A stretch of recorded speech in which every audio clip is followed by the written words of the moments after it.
Ouais, on a un petit peu de retard.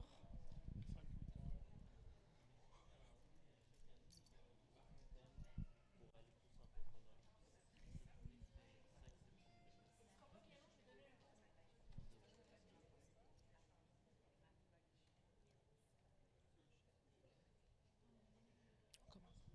commence. Juste pour les gens qui sont. On va attendre un petit peu.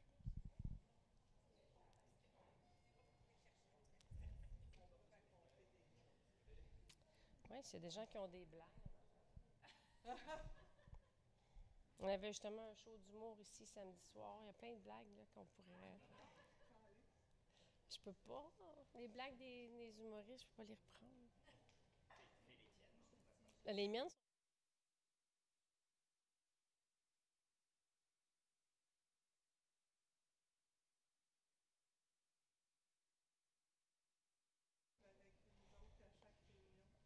Fait que c'est quoi la réponse?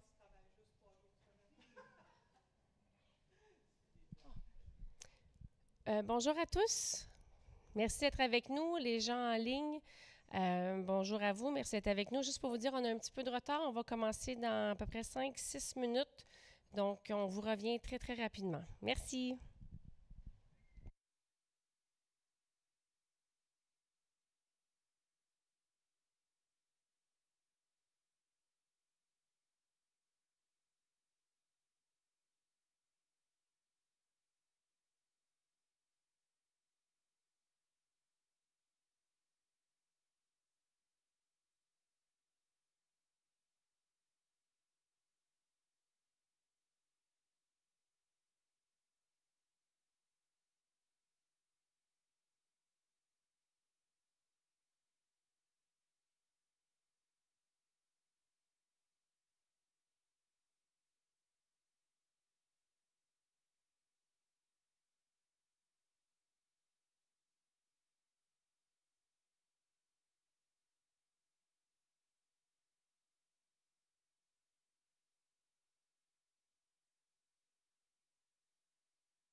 De la semaine de la santé mentale, avec une précieuse collaboration qu'on a depuis plusieurs années avec Mouvement Santé Mentale Québec.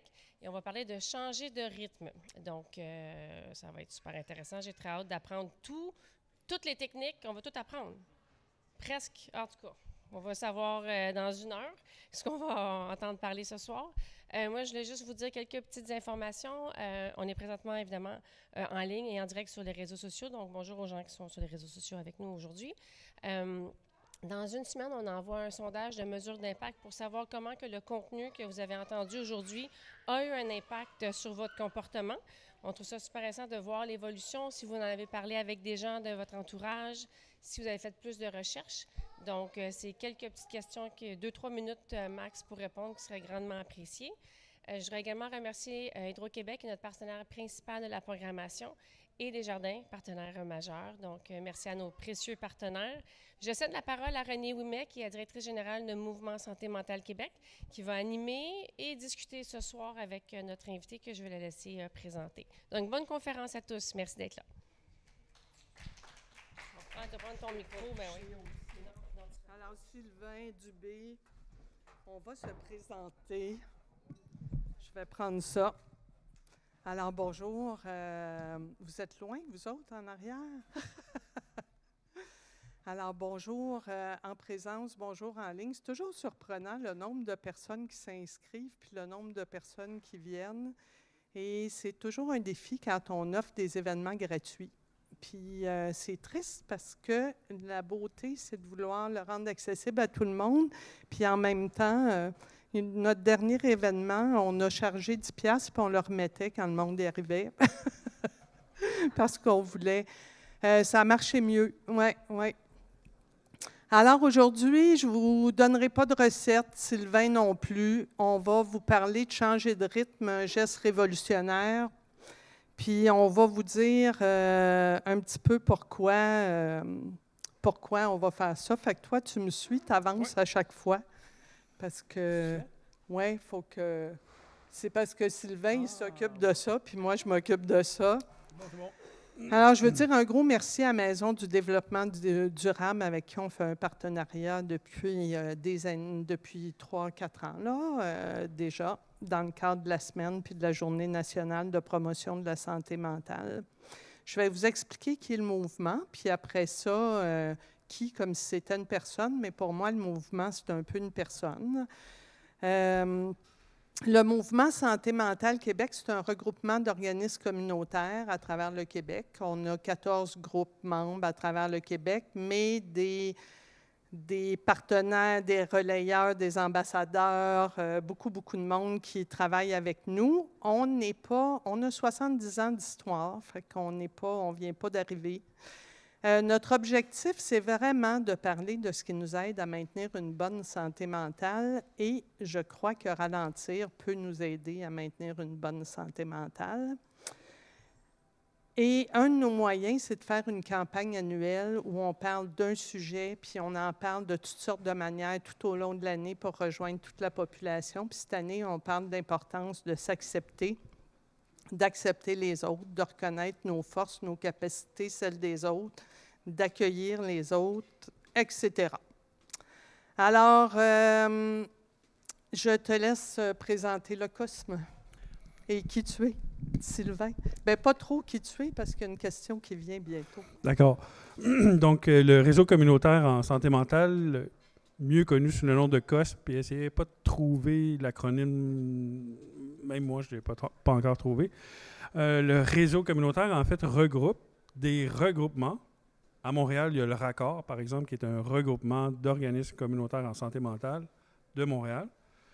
Le COSME regroupe ces regroupements régionaux. C'est compliqué, hein, complexe. Mais il y a des ACSM qui sont membres, par exemple, de tables régionales, vont être aussi, ces tables-là régionales, membres du COSME. Fait qu'on a des liens entre nous. On questionne surtout l'organisation au niveau des régions du Québec, l'organisation des services ou des actions en santé mentale. Alors, Sylvain, pourquoi tu es ici aujourd'hui? Parce que tu me l'as demandé.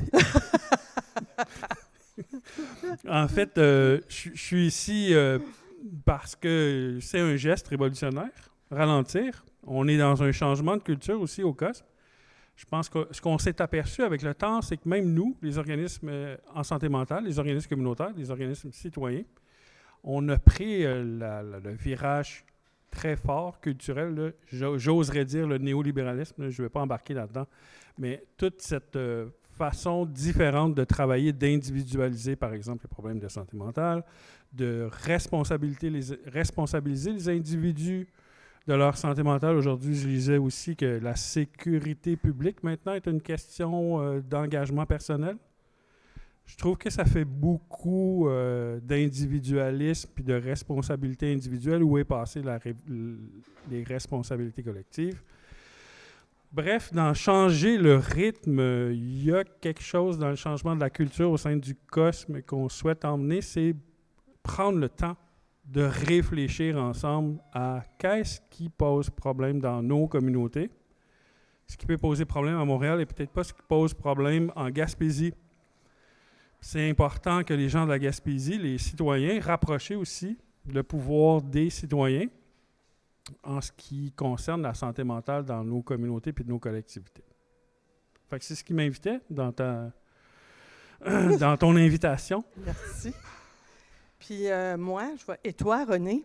Alors, moi, la raison pour laquelle je suis très perturbée quand je vais donner des conférences, puis je demande au monde qui se sent surchargé, puis qu'il y ait 95% d'une salle de 100 personnes qui lèvent la main. Puis je pose la question au travail, il y en a 95 sur 100 qui lèvent la main. Puis si je pose la question à la maison, il y a plus de monde qui lève leur main.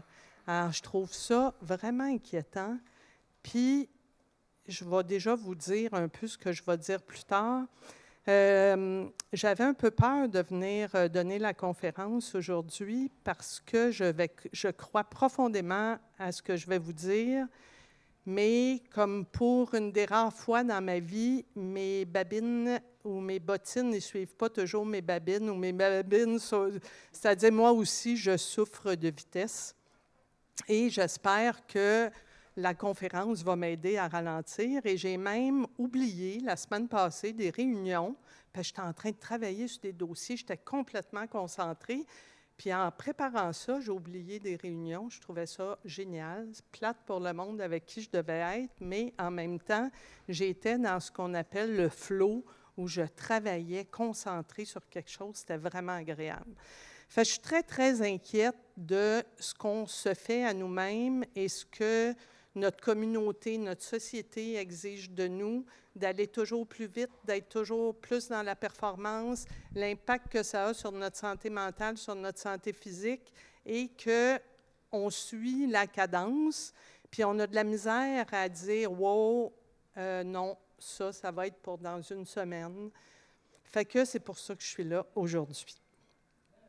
Mais avant qu'on s'en aille plus loin, j'aimerais ça que vous sortiez d'ici en vous disant que la santé mentale, c'est quelque chose qui est bon. Que la santé mentale n'est pas la maladie, que la santé mentale n'est pas un trouble, que la santé mentale n'est pas la souffrance, que la santé mentale n'est pas la détresse, que quand on parle de santé mentale, on parle d'une alliée, on parle de quelque chose qui est bon, qui nous permet d'agir. Puis c'est un équilibre dynamique. Comme je dis, notre santé mentale n'est jamais à 100% parce qu'on passe notre vie à jongler avec notre vie sociale, mentale, physique, amoureuse, spirituelle, économique, émotionnelle, travail. Fait qu'on jongle. Fait qu'on est toujours un peu en déséquilibre, puis on essaye individuellement, mais avec notre équipe de travail, avec nos proches, avec nos amis, des fois de partager des balles quand on en a trop. Et puis, la santé mentale, c'est le fun parce qu'elle nous permet d'agir, de réaliser notre potentiel, de faire face aux difficultés normales de la vie et d'apporter une contribution à notre communauté. Fait que c'est vraiment une alliée, mais tabarnouche, qu'est-ce qu'on fait de cet allié-là? Actuellement, on valorise puis on normalise la surproductivité puis la haute performance. Je ne sais pas, quand vous demandez à du monde, là, puis qu'on dit « Bonjour, comment ça va? » On est dans l'ascenseur. La majorité du monde, on était ensemble dans une réunion tantôt. La personne qui animait la réunion, je lui demande comment ça va. Elle fait « Je lui dis, dis ce que tu as à dire. » Ça allait trop vite. Tout va trop vite. Tout est trop... Et c'est pour ça qu'on dit que c'est révolutionnaire, parce que si on choisit de réduire la cadence, bien, on va changer, on va réfléchir plus, il va se passer plein de choses. Fait que la vitesse à laquelle on roule, ça nourrit l'anxiété de performance, ça nourrit l'anxiété chez nos enfants, chez nos petits-enfants. Vite, vite, vite, habille-toi, prépare-toi. On leur fait suivre 5 cours par semaine parce qu'on a l'impression qu'il faut qu'ils soient hyper compétents.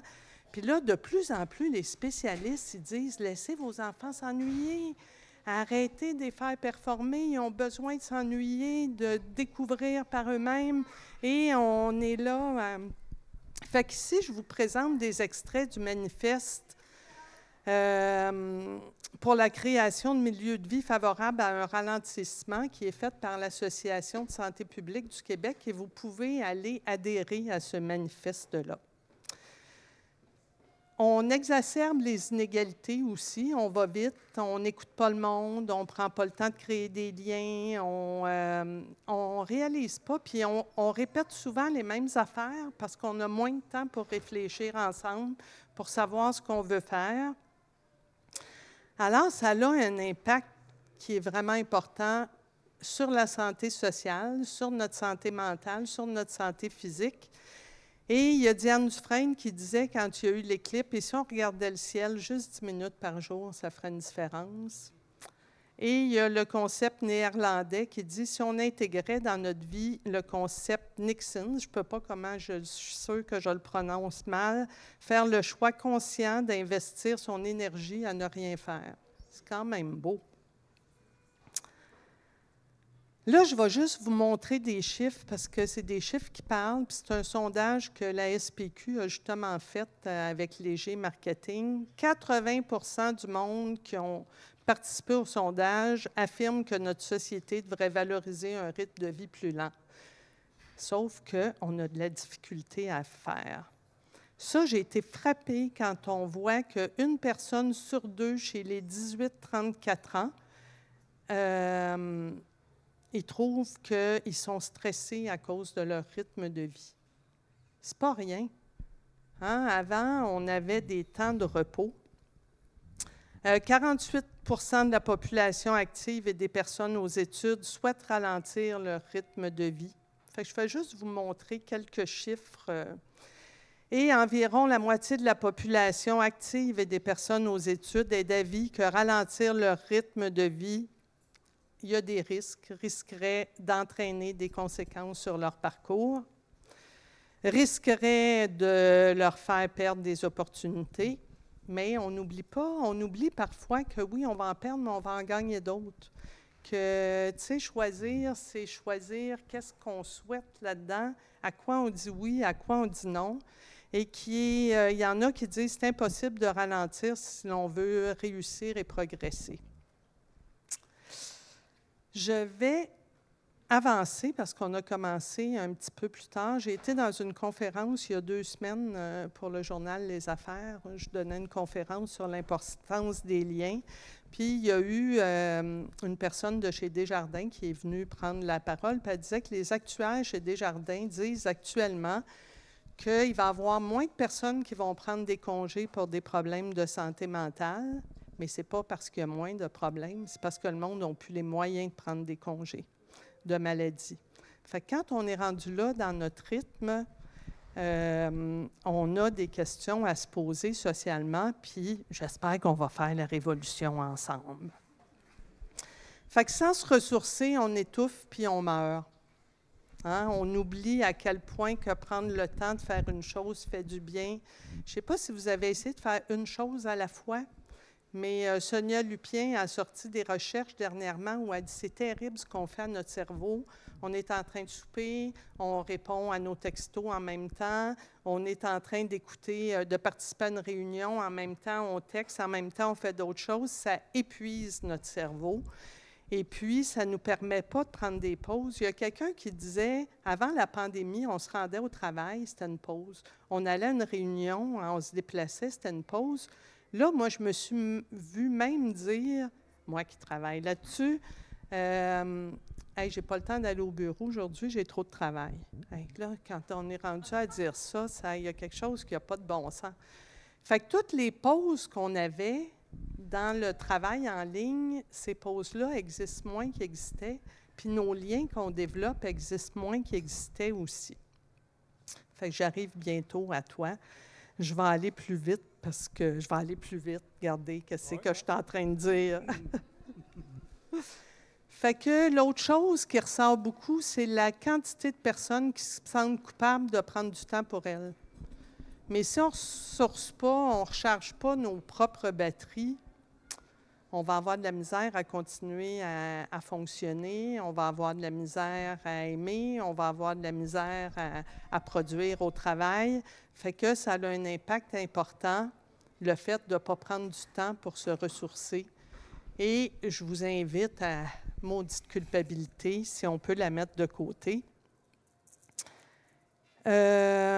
Et prendre du temps pour agir et réfléchir ensemble. On était en réunion aujourd'hui, puis il y avait un deadline pour produire quelque chose qui devait être en juin. Et ce qui a été intéressant, c'est que ça a été repoussé en janvier l'année prochaine en se disant il faut qu'on prenne le temps de réfléchir ensemble. Puis on était avec le ministère de la Santé et des Services sociaux. On n'était pas juste entre nous du communautaire. Fait que même eux autres ont dit ça n'a pas de bon sens. Puis si on veut créer des partenariats, travailler ensemble, ça demande du temps pour créer des liens, pour se connaître, pour... Alors, Sonia Lupien a dit qu'être interrompu sans arrêt, ça a un impact sur l'épuisement du cerveau. Fait que je vous invite à arrêter vos notifications, à souper puis à mettre votre téléphone de côté, à quand vous travaillez, de prendre des moments, ne fût-ce qu'une heure par jour, où vous ne faites qu'un dossier, puis après ça, vous reprenez vos autres affaires. C'est fou comment ça fait du bien à notre cerveau. Puis quand vous vous promenez avec vos enfants, vous allez au parc, lâchez votre téléphone, puis jasez avec eux autres aussi, d'être en lien. Je ne sais pas si vous savez, il y a eu plein de recherches qui montrent que quand on ne prend pas le temps de se ressourcer, de prendre des pauses, notre cerveau, il devient prisonnier de l'urgence, puis là, on devient plus rigide. Vous le savez, vous le voyez dans votre quotidien. On devient plus impatient, on est plus dans le jugement.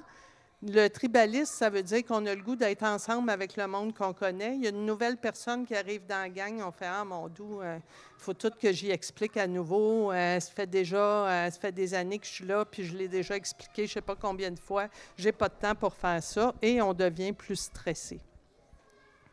Puis prendre des pauses, ça nous rend plus créatifs, ça nous permet de réduire le stress, ça nous permet de déployer des nouvelles stratégies d'adaptation pour faire face aux changements. Ça nous permet d'être plus inclusifs et ça nous permet de faire des changements sociaux.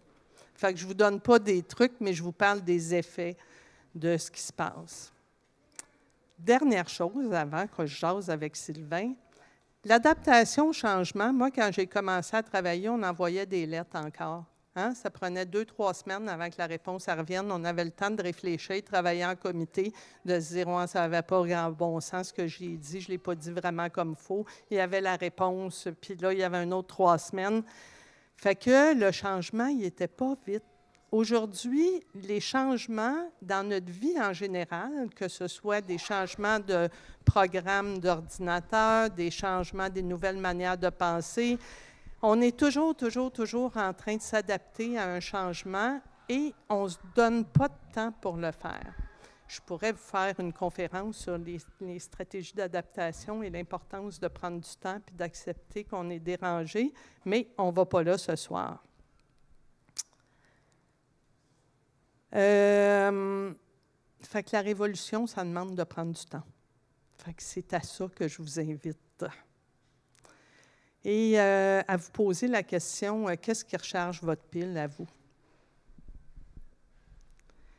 Et les révolutions démarrent par des petites batailles faciles à livrer. C'est Popovic. Fait que si vous prenez juste une pause dans la semaine puis vous n'en preniez pas, génial. Si vous ralentissez sur un de vos dossiers, parfait. Susciter l'enthousiasme autour de nous. Par le fait de choisir, je l'adore cette phrase-là, choisir des batailles assez importantes pour compter, mais assez petites pour les gagner. Fait que ça va être quoi votre prochain pas? Et l'autre chose, c'est qu'on utilise notre corps de la même manière qu'on utilise la planète.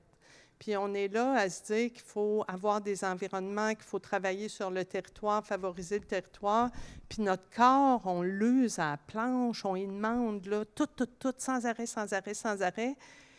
Mais notre corps, c'est un territoire aussi qui a besoin d'autant d'attention que la planète en a besoin actuellement. Et là, Sylvain a des histoires. Puis Sylvain, je pense que j'ai le goût de commencer. Parce que Sylvain, on s'est dit que Sylvain il allait nous amener dans la pratique. Alors, Sylvain, j'aimerais ça que tu nous parles de la femme et du peigne, pour commencer. Pour commencer. En fait, cette histoire-là, elle se passe à Louis H. Vous connaissez tous Louis-Hippolyte Lafontaine, l'asile. On l'appelait comme ça. Dans mon entourage, j'ai une dame qui a fait toute sa carrière comme infirmière à Louis H. Puis dans ces dernières années, elle se battait encore pour passer 15 minutes avec une de ses patientes pour lui peigner les cheveux. Donc, pendant ces 15 minutes-là, elle lui peignait les cheveux, puis ce que ça emmenait comme condition, c'était un relâchement. C'était aussi un apaisement pour cette dame-là. Si elle n'avait pas le temps ou si une autre infirmière était là, ne prenait pas ce temps-là, ben c'est clair que la dame était aussi très agitée pendant sa journée. Donc, juste de prendre un petit 15 minutes qui, oui, peut paraître un gros investissement dans notre monde d'aujourd'hui, ça avait des répercussions sur l'ensemble de la journée, pas juste de cette dame-là. On peut penser juste sur cette dame-là, mais ça en avait aussi sur l'équipe de travail qui la côtoie. Donc, c'est un 15 minutes quand on s'y arrête, puis qu'on prend le temps de réfléchir à ce 15 minutes-là. C'est un 15 minutes qui a beaucoup d'impact dans la vie de plusieurs personnes. Puis, parfois, on trouve que c'est trop de temps. Donc, cette histoire-là nous amène à réfléchir à, parfois, investir dans la qualité d'une relation, un moment avec plus d'affection, on va l'appeler comme ça. C'était ce genre de moment-là. Ça peut être payant, très payant. Imaginez pour vous, imagine juste pour nous, prendre le temps le matin de se coiffer. On ne fait plus beaucoup ça. Moi, je me fais couper les cheveux. Toi, tu peignes la barbe? Ah oui, la barbe. Un peu, même pas. Il se peigne aussi beaucoup le matin. Mais j'imagine les gens, on prenait plus le temps de s'arranger le matin. C'était aussi un moment qu'on prenait pour prendre soin de soi. C'était pas un moment où on était rushé. Je pense qu'on peut aussi faire des liens, juste prendre du temps pour soi le matin. Il y a des moments le matin. L'autre chose, c'est prendre conscience du temps qu'on prend pour soi. Il y a une personne que j'aime beaucoup qui me dit toujours « Ah, je travaille tout le temps. » Puis là, elle me raconte « J'ai été faire du yoga, j'ai été courir, j'ai été... » Puis là, bien, j'ai dit « Si tu mettais juste ça dans ton... » Mais ça, c'est avant d'aller travailler, pour se donner assez d'énergie pour travailler. Mais j'ai dit « Si tu faisais juste l'intégrer dans ton discours... » Je prends du temps pour aller faire du yoga dans ma vie. Je prends du temps pour aller courir, pour me mettre en forme. Déjà, dans ta tête, il y aurait quelque chose qui changerait, puis tu ne serais pas en train de dire « je fais juste travailler ». Tu dirais « je travaille beaucoup », mais je prends aussi des moments pour me ressourcer. Puis, fait qu'il y a aussi notre langage, puis dire « j'ai pas eu de temps », mais qu'on a pris du temps pour prendre notre café. Puis maudit qu'il était bon le café le matin, puis il était chaud. Puis on a pris le temps de s'asseoir, d'écouter une nouvelle ou même pas, parce que des fois, ça fait plus de bien de ne pas les écouter. Mais souvent, on n'est même pas conscient ou consciente des petits moments qu'on se donne et qui nous font du bien. Fait que prendre le temps de les conscientiser, ça nous fait déjà réaliser que le rythme est rapide, mais qu'on se donne quand même un petit peu de temps, puis ça change notre... Sylvain, on avait parlé de saisir la flamme là où elle est, puis que ça demande du temps de pouvoir saisir la flamme là où elle est, chez les personnes et les communautés. Une belle histoire. Je ne sais pas si parmi vous, des gens ont entendu parler de la Brunante, qui est une coopérative d'habitation pour les aînés dans le coin de Racine. Gaston Michaud, un vieil organisateur communautaire, un sage, qui a pris sa retraite, puis en prenant sa retraite, avait décidé de construire cette coopérative d'habitation qui s'adresse qu'aux aînés. Puis en essayant de mobiliser les gens de la ville, du village, il était allé rejoindre une dame qui disait « ben moi, je trouve ça le fun, votre projet, mais je ne sais pas rien faire. Je ne peux pas m'impliquer dans le projet, je ne sais pas quoi faire, je ne sais pas... En fait, je suis bonne juste à éplucher les patates, c'est à peu près juste ça que je suis capable de faire. » Gaston de répondre, ben c'est intéressant que tu puisses éplucher des patates parce qu'on organise justement une petite fête puis on va avoir besoin de quelqu'un pour éplucher les patates. Et cette dame-là siège toujours sur le conseil d'administration de cette coopérative. Donc, Gaston est allé saisir la flamme. Donc, la personne, elle pouvait se sentir utile dans cette fonction-là, mais tranquillement entretenir cette flamme-là puis garder cette mobilisation-là, ce qu'on, des fois, passe par-dessus. Donc, c'est important d'aller saisir les forces. On parle de ça aussi en santé mentale, travailler avec les forces des personnes. Donc, essayer d'aller chercher, mobiliser les personnes à partir de leurs intérêts, leurs habiletés, leurs compétences, ce qu'eux croient être leur seule compétence parfois, mais ils en découvrent d'autres aussi à travers le projet. Cette année, je disais à quelques personnes, on est porteur d'une campagne annuelle de promotion de la santé mentale. Puis cette année, on parle du thème « s'accepter », mais qui n'est pas juste s'accepter soi, qui est aussi accepter les autres, reconnaître les autres. Et on parle, dans les milieux de travail, de la gestion par les forces, d'essayer de travailler à donner des postes aux personnes en fonction des capacités des forces, parce que, mon doux, qu'on est moins fatigué aussi quand on travaille avec nos compétences puis qu'elles sont mises de l'avant, que quand on fait quelque chose qu'on ne connaît pas, puis qu'on pédale, puis qu'on fait tout pour y arriver. Fait que la gestion par les forces, c'est quand même un mode de gestion qui est vraiment intéressante et qui est de plus en plus prôné là, dans les modes de gestion. Alors, une autre manière de prendre du temps, c'est, tu me parlais de ton jardin, puis on a fait le lien entre le jardinage et le pouvoir d'agir. Vous connaissez, on est dans la maison du développement durable, l'autosuffisance alimentaire aussi, le jardin, on a toujours eu un petit jardin, toujours. Le petit jardin est rendu assez énorme, je n'ai pas emmené de photos, mais j'aurais peut-être dû. Très inspiré par, on voit ça beaucoup à la télé, ces temps-ci aussi, les gens qui, le jardinage biologique, faire son propre jardin, mais cultiver, ce que moi j'aime beaucoup et j'apprécie beaucoup par le jardinage, en fait, c'est que ça nous demande, dans cette formation-là, on apprend à aimer être dans notre jardin. Pas essayer de le contrôler, l'accompagner. Notre jardin, il va pousser tout seul. Puis de passer du temps plutôt dans son jardin, à apprécier son jardin.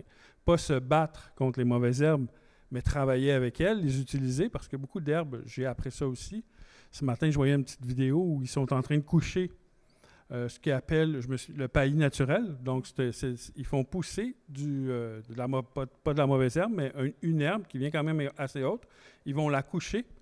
Puis ça va protéger, ça va aussi activer le sol pour que ce sol-là vienne plus productif.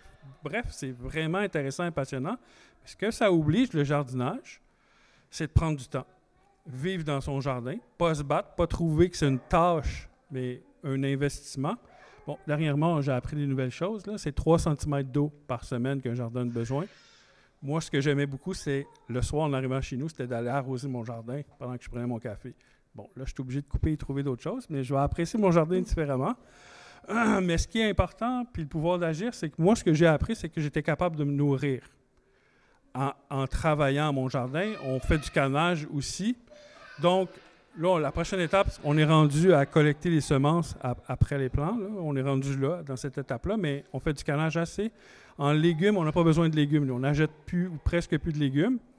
Vous pensez que c'est une tâche? Je suis comme René, là. J'ai des réunions. Aujourd'hui, moi, j'en avais 3. C'est ma 4e aujourd'hui. Mais on prend le temps j'ai une conjointe. Ne vous en faites pas, on est 2. C'est une équipe de travail. On travaille ensemble aussi. Mais on a appris, on fait du canage, on mange des bons légumes frais au mois de février sans problème. Ce que ça nous a amené, en fait, à réaliser, c'est qu'on était capable aussi de se nourrir. On avait tout perdu ça. Là. Il y a 10 ans, j'achetais mes légumes comme tout le monde. Mais ce que ça me donne, ce que ça m'apporte, c'est de la confiance en moi. On sait qu'on est capable de s'auto-suffire si on le souhaite. Ma conjointe ne veut pas avoir de poule, mais moi, j'en aurais. Puis là, on aurait de la viande aussi, mais c'est un autre débat. Des fois, on l'a côtoyé. Mais ce à quoi ça m'emmenait aussi, on parle de pouvoir agir. Ce matin, j'entendais un reportage, c'était hier, je pense, sur tous les produits nocifs qu'on donne en collation dans les écoles parce qu'on n'a pas le temps.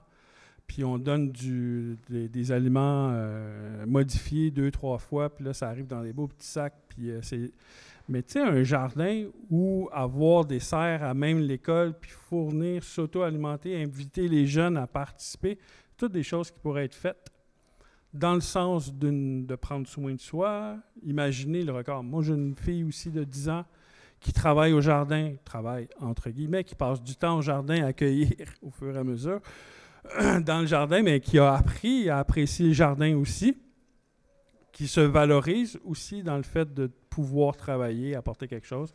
Je pense que là, dans le jardin, dans quelque chose d'intéressant pour la santé mentale, parce qu'on peut y prendre du temps, mais on peut aussi développer des habiletés. Mais je vais faire un lien avec Hubert Makwanda qui a fait une conférence pour nous, un duo avec David Goudreau. Puis il disait, être gestionnaire, c'est être un jardinier. Puis, c'est d'apprendre comment chaque plante pousse, puis comment l'entourer, comment en prendre soin, comment la faire pousser. Et ce dont Sylvain parle, c'est que les humains autour de nous font partie de notre jardin et que le temps à prendre pour prendre soin des humains, pour écouter, pour voir comment l'aider à se déployer, à pousser, il y a des belles analogies à faire entre tout ça. Puis, il y avait des spécialistes en pouvoir d'agir qui disent des fois, il faut que tu montes le chemin pour aller quelque part. Mais ça demande du temps. Et il y avait une psychiatre l'année passée de Sainte-Justine qui a fait une conférence avec nous, puis on parlait l'année passée, notre campagne, c'était sur créer des liens. Puis elle disait, créer des liens, ça prend du temps. Ça demande de lâcher notre horaire des fois. Et si tu vas au dépanneur, puis tu veux dire bonjour à quelqu'un, puis juste avoir la possibilité d'en savoir un petit peu plus sur qui est la personne, bien, il faut que tu ailles un petit peu plus qu'une minute. Et souvent, ce temps-là, on n'en a pas. Tu sais, tantôt, je vous parlais de culpabilité. L'hiver passé, pas l'hiver passé, l'autre hiver d'avant, il faisait moins 30, puis il y avait un monsieur qui était dans la rue, puis il avait son manteau détaché, puis il était gelé. Puis là, je suis arrêtée, puis j'ai donné des sous pour qu'il aille s'acheter un café, puis je suis partie, je me suis en allée à ma réunion. Puis là, je me sentais tellement mal, puis je me suis dit, « Hey, ta réunion, là, c'est un humain qui était là, tu aurais pu aller prendre un café avec lui, puis peut-être que c'est pas si grave que ça, la réunion, le monde aurait pu se passer de moi. » Alors, notre rythme de vie nous amène dans des situations comme ça. Et révolutionner ça, faire la révolution, c'est changer ce beat-là, puis être capable de prendre le temps de dire bonjour. Puis, je ne sais pas qui me racontait. Hier, on avait des conférenciers, on était en train de préparer notre prochaine campagne, et ce qui sort dans toutes les recherches par rapport à la santé mentale, c'est de prendre du temps pour aller dans la nature, que ce soit ici avec les arbres en face. Ce n'est pas nécessaire d'aller à la campagne, d'aller dans un parc, que ce que ça fait à notre santé mentale, c'est assez incroyable. J'ai vu quelques beaux jardins de ruelles dans Montréal, dans ces mêmes reportages-là, où la vie de quartier est animée autour de jardins qu'ils avaient construits dans des bacs sur la ruelle. C'est vraiment intéressant comme projet pour la santé mentale. J'aurais aimé qu'on étudie la santé mentale ou le mieux-être de ces personnes-là. Mais clairement, ce qu'on voyait, en tout cas, c'était vraiment charmant. Fait qu'on vous amène un peu dans toutes sortes de directions. Là, on s'en va dans la direction de la violence. Et comment, si on ne prend pas conscience de qu'est-ce qui se passe dans notre journée, qu'on ne prend pas un moment de recul pour dire « oups ». Puis, tu sais, ça peut être nous autres, ça peut être des petites violences, là, de traiter la personne en auto en avant de nous autres de gros épais, puis que la personne, elle ne sait pas, puis on le dit dans notre auto. Mais ça peut être des violences qui sont beaucoup plus graves que ça. Mais en même temps, comment le fait de changer de rythme peut briser les cycles de violence? Et je te laisse en parler. Oui. Bien, j'ai plusieurs exemples. Là. Dans une autre vie, j'ai aussi été intervenant en violence conjugale. Mais en santé... Mon micro, oui, fonctionne encore. Bon. Il y a aussi des études qui ont étudié la montée de violence dans les instituts psychiatriques. Puis ce qu'on s'aperçoit, on fait des liens avec ça, prendre conscience de ce qui se passe dans nos vies. Ce qu'on a démontré, par exemple, je vais prendre l'exemple du milieu hospitalier où ça fait moins de vagues, je dirais. Mais ce qu'on s'est aperçu, c'est que parfois, de petits gestes pouvaient être interprétés comme étant de la violence. Par exemple, je suis hospitalisé, mon intervenante ou mon infirmière passe à côté de moi sans me saluer, pour toutes sortes de raisons, je peux le vivre comme étant un acte de violence. Elle repasse, toujours pas de bonjour, acte de violence encore, parce que je ne me sens pas considéré. Vient le temps de prendre la médication, je peux être dans un état où je boude, puis là je dis, ta médication, tu vas te la mettre là où je pense. Acte de violence, mais ça, je peux me le dire juste dans ma tête. Hein. Je bourrasse un peu. Un autre personnel passe, vient chercher mon cabaret sans me saluer, sans me dire bonjour. Donc, intrusion dans ma vie, un autre acte de violence qui paraît anodin là, pour le personnel en place. Mais quand on voit cette personne-là décompensée dans l'après-midi et qu'on commence à regarder tout ce qui a pu se passer comme petite agression dans la journée, on en arrive à mieux comprendre ou à comprendre différemment la crise qu'il y a eu au niveau de cette personne-là. On peut faire la même analogie, on peut faire la même réflexion par rapport à un conjoint qui utilise des comportements violents dans sa vie. S'il s'est levé le matin d'un mauvais pied en mettant le pied dans un pipi de chat, par exemple, s'il s'est levé et que sa brosse à dents était disparue, on en a plein de petites agressions, on en vit plein de petites agressions comme ça dans nos propres vies. Puis à un moment donné, si on ne les voit pas, si on ne prend pas conscience que ce sont de petites agressions dans nos vies, ça s'accumule, puis le bozo qui vient de me couper en voiture, j'en redonne, j'arrive à la maison, ma conjointe qui a aussi eu une mauvaise journée me dit pas bonjour quand je rentre à la maison, une autre agression. Si elle ne vient pas me donner un coup de main pour la vaisselle, ça se peut que je lui dise, ben là, comment ça se fait que tu ne viens pas me donner un coup de main dans la vaisselle? Vous voyez que ce qu'on faisait, ce que moi je faisais beaucoup et que j'aimais beaucoup, c'est de reculer dans ma journée. Avant l'acte de violence, quels sont les autres vécus de violence qui ont été vécus? Si on prend le temps de réfléchir puis revoir nos dynamiques de la journée, on peut s'apercevoir que quand on pète une coche ou quand on hausse le ton, c'est pas la première agression qu'on vient de vivre. Il y en a eu d'autres. C'est important de les adresser au fur et à mesure, ces petites violences-là. De se les adresser. Fait qu'on vous donne pas des trucs, mais quand même, on fait des histoires qui permettent de voir comment le... Faire des prises de conscience. Je suis sûr que parmi vous, il y en a qui ont revu des moments où vous aviez une colère, puis là, vous voyez ce qui s'était passé avant. Là. C'est l'exercice que quand je travaillais en violence conjugale, c'est ce que j'emmenais les gars à faire régulièrement. Revoir pour leur redonner plus de contrôle sur leur journée, puis éviter qu'il y ait des... On appelle ça allonger la mèche. Hein? Plus tu prends conscience des petites agressions que tu vis dans la journée, plus tu as du contrôle sur ce vécu de petite agression, plus tu as du contrôle sur tes réactions, puis ta façon. Mais tout ça demande du temps. Oui. Hein? On revient au temps. Alors, si on prend le temps de ralentir, ça va favoriser les écosystèmes, ça va favoriser nos liens avec les autres, ça va favoriser les modèles de protection sociale. C'est fou comment la vitesse dans laquelle on va, comment on surconsomme pour se faire du bien aussi. Hein, ça va vite, puis là, tu vas aller t'acheter quelque chose juste pour te faire du bien parce que tu as besoin d'une petite récompense aujourd'hui. Fait que c'est tous les liens entre... tu sais, ralentir, ça favorise le vivre ensemble aussi. Ça favorise la capacité d'innover, de faire des nouvelles choses, de faire différemment, parce qu'on se rend compte que, mon Dieu, combien de fois on a l'impression qu'on est en train de créer quelque chose, mais on ne crée rien de nouveau, puis on va juste vite, puis on répète les mêmes affaires. Et ça favorise la santé du corps et de l'esprit.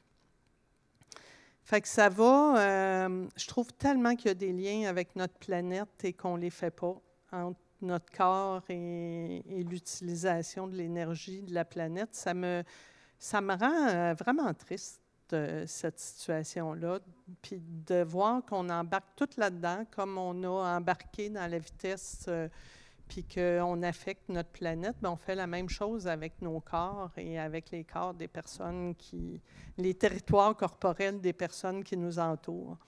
Alors, comment, je dirais, l'Association de la santé publique du Québec travaille à mettre en place des éléments pour créer la santé? Et le mouvement Santé mentale Québec, c'est la même chose, puis le COSM aussi. Ce qu'on souhaite, c'est créer la santé, mais pas créer la maladie. Puis pour créer la santé, on sait même que la vitesse auquel on va avoir un impact sur notre stress, sur notre pression, sur notre cœur, sur notre... peut créer des dépressions aussi, enlever de la joie de vivre. Ça a un impact qui est immense à la fois sur notre santé physique et sur notre santé mentale et sur notre santé sociale aussi. Parce que le fait d'arrêter pour jaser avec un voisin aîné, moi je suis une aînée, arrêter, jaser avec moi tantôt pour prendre un verre ici, prendre le temps d'arrêter pour juste dire bonjour au monde, ça change tout. Puis tu sais, quand on dit hey, « j'ai pas eu le temps de t'appeler », j'ai mon voisin qui a 96 ans, puis il me dit hey, « mes enfants sont vraiment occupés, puis j'ai compris, ils n'ont pas le temps de venir me voir ». Colin, tu sais, c'est dans quoi on est pour faire ça, puis c'est pas pour culpabiliser les gens que je dis ça, c'est parce qu'on est dans un rythme qui est comme ça, où c'est pas les humains autour de nous qui sont le plus important, c'est ce qui nous permet de gagner notre vie, d'avoir un certain privilège, d'essayer de suivre la cadence. Et j'ai très hâte de prendre l'ascenseur puis de demander à quelqu'un comment ça va aujourd'hui, puis que la personne me réponde « ça va ». Hey, j'ai pris le temps de faire mes dossiers. Je suis arrivée à la fin de mes dossiers pour la journée. Demain, je vais en recommencer des nouveaux. J'ai tellement hâte d'entendre ça, de ne pas entendre quelqu'un qui dit « ça va vite ». Je ne sais pas, vous autres, dans votre milieu, là, mais moi, il n'y a pas une personne à qui je parle qui ne me répond pas « ça va vite ». Puis ça va vite, on y participe à cette vitesse-là. Là. On n'est pas à part, on ne fait pas... Moi, je me dis, tant que je vais continuer à répondre ça, je continue à maintenir la cadence, bien, je vais dire...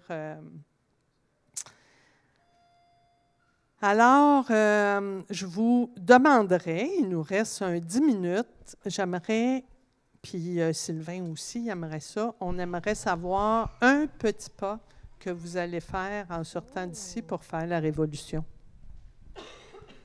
Le plus petit pas possible pour faire la grande révolution, pour s'occuper de nos territoires qui sont nos corps.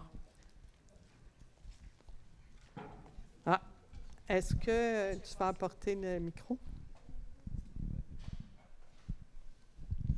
Oui, bien, merci pour la présentation. Moi, mon petit pas, ça serait d'appeler mes amis puis mes proches parce que c'est quelque chose que je fais pas régulièrement, mais qu'à chaque fois que je fais, je suis content de le faire. Je pense que ça fait du bonheur à tout le monde de le faire. J'ai été faire une conférence il n'y a pas si longtemps dans un milieu de travail, puis la personne a dit « Moi, je vais dire bonjour maintenant quand j'arrive au travail. » Parce qu'elle dit, je ne réalisais pas que ça dérangeait du monde que je ne dise pas bonjour. Fait que maintenant, elle dit bonjour quand elle arrive au travail le matin. Mais ça a l'air des petites affaires tellement banales, mais c'est tellement pas banal quand Sylvain il disait, si la personne ne te dit pas bonjour, tu peux ne pas te sentir pris en considération. Il y a, comment il s'appelle le chanteur qui s'occupe du refuge? Dan Bigera qui dit vous n'êtes pas obligé de donner de l'argent, mais prenez le temps de regarder personne dans les yeux puis de dire bonne journée, quelque chose. Y a-t-il des questions en ligne? Oui, il y a des questions en ligne. La première que j'ai oublié de vous demander, c'est est-ce qu'on va pouvoir partager la présentation après aux gens qui sont inscrits? Oui, on va vous l'envoyer en PDF. Parfait, c'est bon. J'ai pas parlé dans le micro, il est ici le micro. Donc, la présentation sera partagée aux personnes qui sont inscrites. La question, c'était en ligne. Il y a eu quand même plusieurs commentaires sur ce qui s'est dit au début. Je vais peut-être poser 2-3 affaires en même temps qui sont liées. Est-ce que la flexibilité d'horaire et le télétravail serait une bonne solution? Ça, c'était au début quand on parlait de... Est-ce que ce sera possible d'avoir accès à ces données? Oui, OK, c'est bon, je l'ai dit. Excusez-moi. Je veux juste répondre, la flexibilité, j'étais dans un comité cette semaine en lien avec notre prochaine campagne avec des experts. Puis la flexibilité, le télétravail, la conciliation travail-famille, c'est vraiment intéressant, mais il y a des gens qui en ont profité vraiment pour prendre du temps, pour avoir du temps pour faire leurs choses à la maison, mais il y en a qui ont juste travaillé plus. Fait que ça ne fait pas le même effet à tout le monde. Et la conciliation travail-vie personnelle, c'est intéressant, mais en même temps, il faut tout faire dans la même journée, ce qu'on aurait fait si on n'avait pas eu 2 enfants malades qu'il fallait amener chez le docteur puis aller voir notre mère pour y trouver un CHSLD parce qu'elle ne va vraiment pas bien. Tu peux avoir fait ça parce que tu as la conciliation, mais il faut que tu ailles travailler jusqu'à 1 heure du matin pour finir tes tâches. Fait que il y a des bons côtés. Puis l'autre chose qui était dit cette semaine, c'est on est vraiment là dans vos générations, vous autres, où vous allez avoir à vous occuper de vos parents et de vos enfants en même temps, mais qu'il n'y a pas de congés qui sont liés à ça, à ces réalités-là qui demandent plus de temps. Fait qu'on a des changements sociaux à faire pour permettre de le faire, parce que c'est clair qu'on n'a pas réadapté notre société avec tout le monde dans la famille qui travaille. On n'a pas réajusté la manière de travailler. Puis ça, on a des changements sociaux à faire par rapport à ça. Il y a d'autres... je prends la question en personne, oui.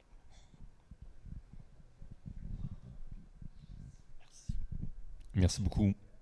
Mon nom est Pascal. Depuis 5 ans, je pratique la décélération volontaire. C'est un choix que j'ai fait il y a 5 ans aujourd'hui, de par le fait d'un épuisement.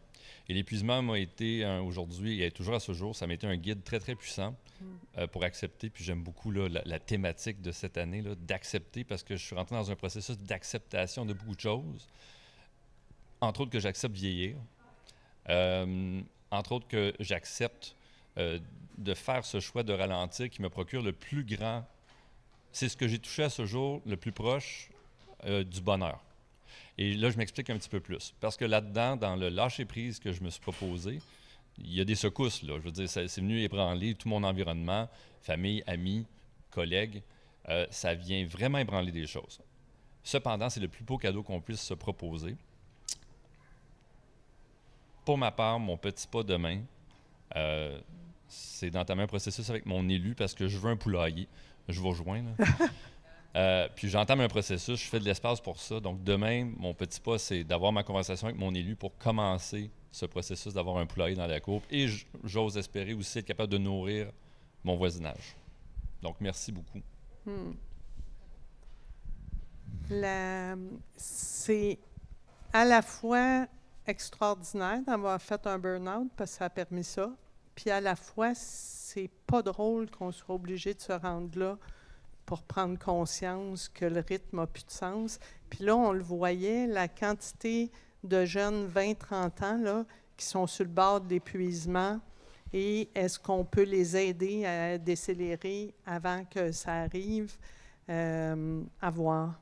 Sylvain? Dans mes idées, pour aller dans le sens de ce que tu amènes, je rêvais du moment où, avec mes voisins, on achèterait une tondeuse à la gang, puis qu'on se la partagerait. Donc, je me disais, ça serait le fun qu'on ait une coopérative d'outils de quartier. Parce qu'il y a plein d'outils qu'on a, mais on a tout. Moi, j'habite sur la rue chez nous, on est à peu près 20 maisons. On a toute notre tondeuse, toute notre souffleuse, tous nos râteaux, tout. Vous imaginez, il y a quasiment un canac sur la rue. Mais si on avait une coop, là, on pourrait... puis ce que je trouvais le plus fun dans cette idée-là, c'est l'obligation d'appeler mon voisin pour dire hey, je vais prendre la tondeuse telle journée. Ou, l'obligation de lien, tu parlais des liens tantôt, là, dans cette formule de coop. Fait que j'y pense. Puis pourquoi pas un poulailler collectif aussi, puis un jardin collectif. Bref. On a perdu de ça, je trouve. Hein. Nous autres, on s'est acheté une fendeuse à bois à 5 maisons. Pas pire, hein? On a une autre question en ligne ici. Pensez-vous que les gestionnaires qui nous supervisent devraient avoir davantage de formation continue en santé mentale? C'est un grand défi parce que les gestionnaires sont souvent là pour leurs compétences. Il y en a pour leurs compétences pratiques, là, que c'est du monde qui sont vraiment bons sur le terrain puis qui ont des tonnes de compétences. mais qui n'ont pas nécessairement des compétences je dirais, de psychothérapeute, parce que faire de la gestion, c'est être un peu psychothérapeute, puis qui n'ont pas, c'est en ressources humaines, qui n'ont pas nécessairement ces compétences-là. Fait que oui, se former, c'est une très bonne idée, mais en même temps, il faut avoir le goût de se former. Ce n'est pas quelque chose qui s'impose. Des fois, il faut revoir si la personne est à la bonne place, parce qu'on pense qu'on peut être un très bon gestionnaire, puis on peut être très bon dans la technique, puis voir que tout roule, mais qu'avec les humains, on ne l'a pas pantoute. Puis c'est correct qu'on ne l'aille pas, mais il faut juste peut-être changer de place à ce moment-là ou aller chercher des formations si on est prêt à se former. Mais je dirais que c'est un fonctionnement dans plein de milieux de ne pas accompagner les personnes qui se retrouvent à un poste de gestion de par leurs compétences pratiques. Je ne sais pas s'il y en a d'autres qui veulent... Moi, j'aimerais ça savoir d'autres petits pas qui vont être faits pour faire la révolution. Bonjour, merci. Plusieurs choses. Il y a un site qui s'appelle Partage Club. Voilà. Pensez pour votre tondeuse. Le petit pas, en fait, je pense que j'ai la chance de faire pas mal de choses déjà depuis que j'ai immigré au Québec. Je pense que c'était une des raisons, certainement. Moi, j'ai ressenti ça de Paris vers Montréal. C'est sûr que ça dépend de l'environnement du départ qui était beaucoup plus rapide. Moi, c'est plus au niveau des voyages, l'écotourisme, être plus proche des locaux, minimiser être consciente aussi à l'étranger au moment où on est dans le plaisir, de ne pas oublier ça, de ne pas oublier que même si on n'est pas dans notre environnement, il faut le penser tout le temps. Donc c'est vraiment une manière, une attitude, on va dire, générale, plutôt que penser que de son environnement aussi. Parce que j'ai eu la chance peut-être de prendre conscience plutôt qu'il fallait penser à soi et qu'on était notre propre moteur.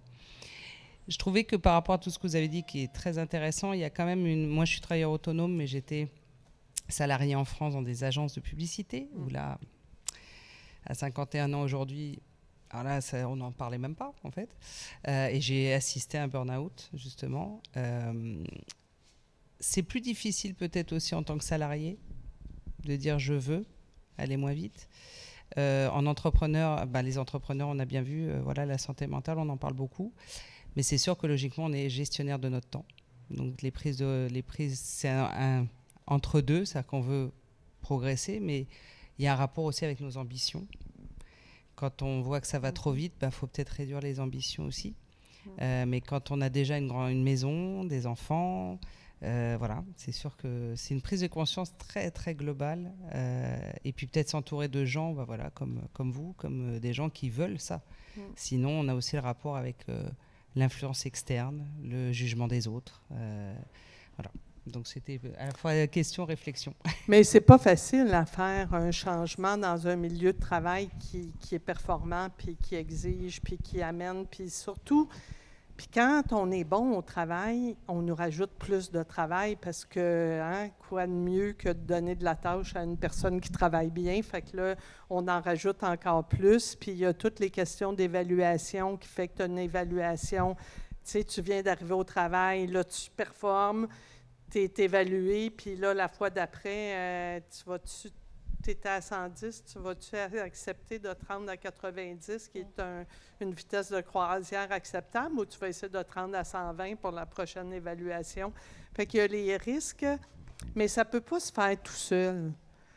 Tu sais, ça se fait ensemble, les changements sociaux, puis c'est vrai, si on est tout seul au travail, c'est pas nécessairement facile à faire, mais si, on contamine une autre personne à côté, puis on est 2, puis on est 3, puis là, on fait, ça serait intéressant que, on peut, tu sais, on a fait tellement de changements sociaux, on est encore capable d'en faire. C'est revoir les critères, c'est revoir ces critères de la réussite. Ben oui. Parce qu'en fait, tout ça dépend aussi, soit c'est les critères des autres, soit c'est les siens, soit on attend le burn-out, soit moi, j'ai assisté à ça, j'ai dit jamais, je ne veux pas que mon travail m'amène à ça, et je suis passionnée par ce que je fais, mais ce n'est qu'un travail, je me le dis très souvent, même en entrepreneur, et surtout en entrepreneur, de dire quel est mon essentiel. Mon essentiel, c'est mon mari, c'est mes amis, je sais très bien qu'eux, ils vont rester. Le travail peut passer. On a un geste, c'est partager ici un petit pas. Prendre mes pauses avec des points d'exclamation. Ouais. On passe toujours à côté avec les collègues parce qu'on est concentré au travail. Alors, je souhaite nous obliger à faire des pauses plus fréquentes et aussi à l'extérieur. Spectateur anonyme. Donc, merci pour ce partage, spectateur anonyme.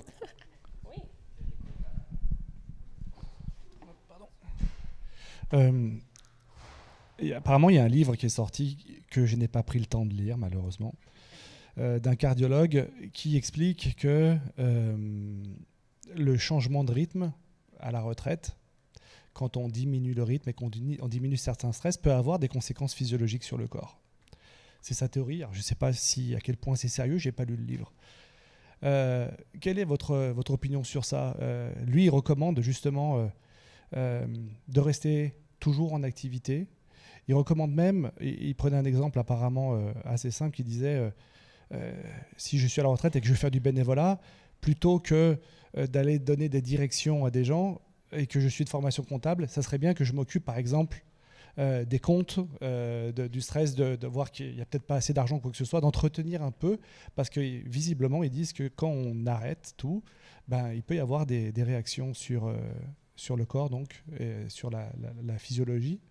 Et juste pour finir, après je vous laisserai répondre à ma question, moi mon petit pas, ça va être justement, j'ai lu que lire 10 minutes par 10 minutes faisait baisser le stress.